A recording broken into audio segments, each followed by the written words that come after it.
Mukunda jewellery Hanamkonda ప్రారంభోత్సవ offer flat 20% VA December 14 నుండి 22 వరకు. నమస్కారం, వెల్కమ్ టు ఐ డ్రీమ్. ధర్మ మార్గం విత్ విజిత కార్యక్రమానికి స్వాగతం.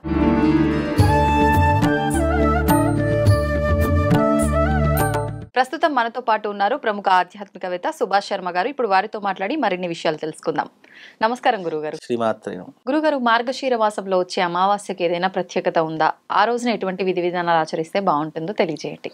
తప్పకుండా. ముందుగా ప్రేక్షకులందరికీ శ్రీమాత్రే నమః, శ్రీ గురుభ్యో నమః. నమో దేవ్యై మహాదేవ్యై శివాయై సతతం నమః. నమ ప్రకృత్యై భద్రాయై నిహతాం ప్రణతాస్మిత.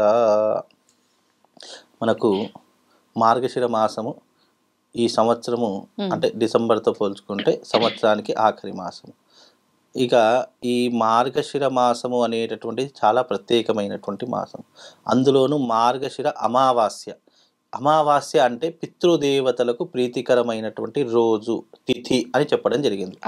అయితే ఎవరైతే పితృకర్మలు సరిగ్గా ఆచరించలేదో, పితృకర్మలు ఎవరైతే సరిగ్గా చేయలేదో అలాంటి వారి కోసం ఇదిగో ఈ అమావాస్య రోజు వినియోగించుకోవడం ద్వారా పితృదేవతలు సంతోషం చెంది వాళ్ళు ముక్తిని పొందేటటువంటి అవకాశం అమావాస్యకు ఏర్పడినటువంటి రోజు.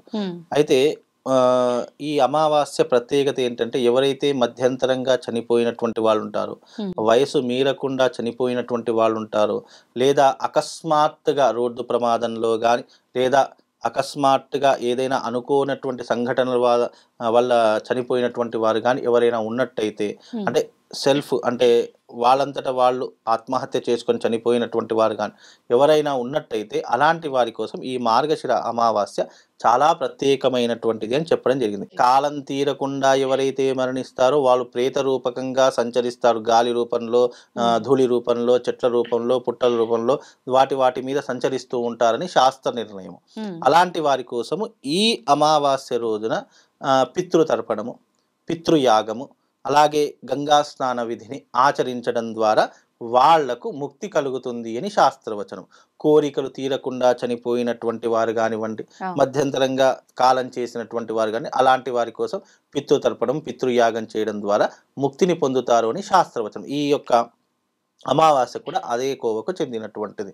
ఉపవాస దీక్షను ఆచరించడము, గంగా స్నాన విధిని ఆచరించడము, పెద్దవాళ్లకు తర్పణ విధిని ఆచరించడము, మధ్యాహ్నం 12 అపరాహ్న వేళ అంటారు. మధ్యాహ్నం 12 నుండి 2 గంటల వరకు అపరాహ్న వేళ అని అంటారు. ఈ అపరాహ్న వేళలో పితృదేవతలకు తర్పణ శాస్త్రం అందించడము, మనం తినేటటువంటి అన్న పదార్థం ఉంటుంది, ఒక ముద్దను పక్కన పెట్టి ఆ ముద్దను పితృదేవతలకు అంకితం చేయడము, ఇలాంటివి చేయడం ద్వారా మనకు ముక్తి కలుగుతుంది. నిజంగా శాస్త్రం ఎంత గొప్పది అంటే, భగవంతుడి యొక్క అనుగ్రహానికి అనేక మార్గాలు సూచించారు శాస్త్రంలో. కానీ పితృదేవతల యొక్క అనుగ్రహం పొందడానికి మాత్రము శాస్త్రం నుండి 2 మార్గాలు. ఒకటి పితృయాగము, రెండవది పితృతర్పణము. ఈ రెండుటి ద్వారానే పితృదేవతల యొక్క అనుగ్రహాన్ని మనం పొందవచ్చు. కాబట్టి ఇక్కడ శాస్త్రం ఏం చెప్పింది అంటే, భగవంతుడి యొక్క అనుగ్రహం ఉన్నా లేకపోయినా, భగవంతుడి యొక్క అనుగ్రహం కాస్త తక్కువైనా, పితృదేవతల యొక్క అనుగ్రహం మాత్రం సంపూర్ణంగా ఆ కుటుంబంపై ఉండే తీరాలి.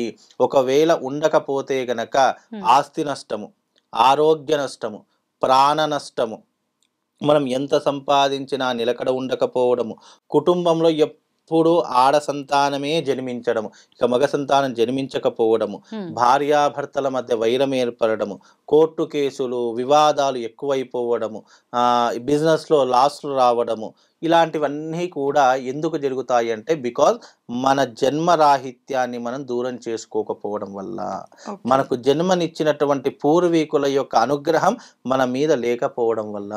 ఎగ్జాంపుల్గా, ఉదాహరణకు మనం ఎవరైనా మన ఇంట్లో కానీ మన కుటుంబంలో కానీ మనం సొంత ఊళ్ళకు వెళ్ళినా కానీ మనకు బాగా తెలిసినటువంటి వాళ్ళు కానీ, అరే అన్నీ మీ తాత పోలికలు వచ్చాయిరా, నీ కొన్ని చేష్టలు, నువ్వు చేసే అలవాట్లు మీ తాత అలవాట్లే ఉన్నాయిరా, ఇలా కొన్ని మన మీద ప్రభావితం చూపిస్తే అలవాట్లు కానీ మనం చేసేటటువంటి ఏవైతే విధానాలు ఉన్నాయో పూర్వీకులను సూచిస్తూ కొన్ని అలవాట్లు వస్తాయి. ముఖ కవిలికలు కానివ్వండి, పోలికలు కానివ్వండి, ఇలాంటివి వస్తూ ఉంటాయి.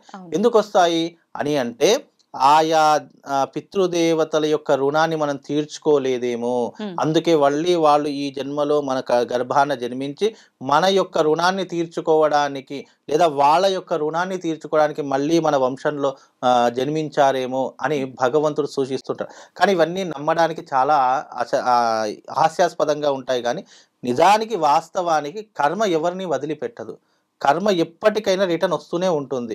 ఆ కర్మ ఫలితాన్ని మనం తెలుసుకోలేము. ఎందుకు ఈ జనరేషన్లో కూడా ఇలాంటివి ఉంటాయా, నిజంగా మనకు టెక్నాలజీ ఇంత పెరిగిపోయింది, అప్డేట్ అయ్యింది, నిజంగా ఇంకా ఇలాంటివి ఉంటాయా అంటే టెక్నాలజీ ఇప్పుడు పెరిగిందేమో, కానీ దీనికంటే 100 టెక్నాలజీ మన పురాతన కాలంలోనే ఉండేది. 100 టెక్నాలజీ కాదు, అసలు మనము ఈ టెక్నాలజీ ఆ కాలంతో పోల్చుకుంటే అసలు ఏమీ పనికిరాదు, అంత టెక్నాలజీ ఉండేటటువంటి. కానీ అప్పటి నుండే ఇంత ధర్మాన్ని ఆచరించిన పెద్దలు ఎంత ముందు చూపుతో మనకి ఇవన్నీ అందించారు శాస్త్రంలో.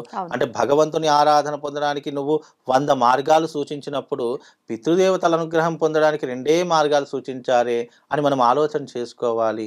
దానికి ఒక ఇంట్లో కొడుకు పుట్టాడు అనుకోండి, కేవలం తన తల్లిదండ్రులకు మాత్రమే శ్రాద్ధ కర్మను చేసి రుణాన్ని తీర్చుకుంటాడు. అదే ఇంట్లో ఒక ఆడపిల్ల పుట్టిందనుకోండి, కన్యాదానంలో చెప్తాడు, దశపూర్వేషాం దశపరేషాం మత్వంశానాం మాతృవంశానాం ఉత్తమలోక ప్రాప్తిరస్తు. అంటే ఒక ఆడపిల్ల పుడితే 10 తరాలకు, అంటే అత్తింటి వాళ్ళకు 10 తరాలకు, పుట్టింటి 10 తరాలకు కర్మ చేసే అవసరం ఇక నీకు లేదు అని చెప్పి సంకల్పంలో చెప్తాం. అంటే ఆడపిల్ల యొక్క తత్వం అంత గొప్పనైనటువంటిది. అందుకే ఇంట్లో ఒక ఆడపిల్ల జన్మించకపోతే ఇంట్లో ఎంతమంది మగపిల్లలున్నా, ఎంత ఐశ్వర్యం ఉన్నా అది అలక్ష్మితోనే సమానమట. అందుకే ఒక ఇంట్లో ఆడపిల్ల జన్మిస్తేనే అది పూర్తి సార్థకతను పొంది మనకు ముక్తిని కైవల్యాన్ని ఎలాగైతే ప్రసాదిస్తుందో, ఈ అమావాస్య రోజున కూడా పితృతర్పణం పితృయాగం చేసుకోండి. అలా ఏంటి దానికి పెద్ద ఆలోచించాల్సిన అవసరం లేదండి. దగ్గరలో గోదావరి ఉంటే గోదావరి, లేదు గంగ ఉంటే గంగ, లేదు బావి ఉంటే బావి, కొలను ఉంటే కొలను, చెరువు ఉంటే చెరువు, ఏదైనా ఒకటి ఎంచుకొని మీ గతించినటువంటి వారు ఉంటారు, మీకు తెలిసినంత వరకే, మీరు పెద్ద వంశస్థులకు అంత పెద్ద కనీసం ఒక 3 తరాలు, నీ తండ్రి, నీ తాత, నీ ముత్తాత, నీ తండ్రి గారు ఉన్నారు, నీ తాతగారు, ముత్తాత గారు, వాళ్ళ నాన్నగారు, ఇట్లా ఒక 3 తరాలకైనా సరే, 3 పిడిలు అంటారు, 3 తరాలకైనా సరే అర్ఘ్యం వదిలి పిండ ప్రదానం, నీ వంశంలో కానీ నీ యొక్క కులంలో కానీ పిండ ప్రదానం ఉంటే పిండ ప్రదానం ఆచరించు.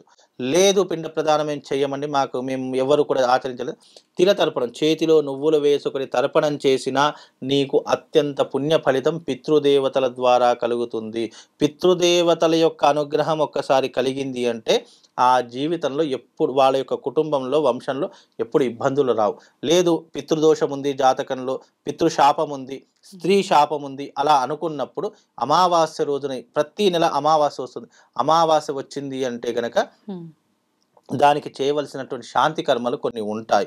పితృదోష పరిహారం అని చెప్పేసి, స్త్రీ శాపం వల్ల వచ్చేటటువంటి పరిహారాలు అని చెప్పేసి కొన్ని పరిహారాలు ఉంటాయి. అవి తెలుసుకొని దానికి ఏదైనా క్రతువులు ఆచరించాలి. దానికి మంచి రోజు ఏంటి అంటే అమావాస్యనే మంచి రోజు. మిగతా వాటికి చాలా మంచి రోజులు ఉంటాయి శుభకార్యాలు, కానీ పితృదేవతలకు చేయాలంటే అమావాస్య రోజున చెయ్యండి. తప్పకుండా దాని నుంచి విముక్తి పొంది మీ పితృదేవతలకు సంపూర్ణ అనుగ్రహం పొంది అమావాస్య యొక్క పరిపూర్ణమైనటువంటి అనుగ్రహాన్ని మీరు పొందగలుగుతారమ్మా. ధన్యవాదాలు గురుగారు.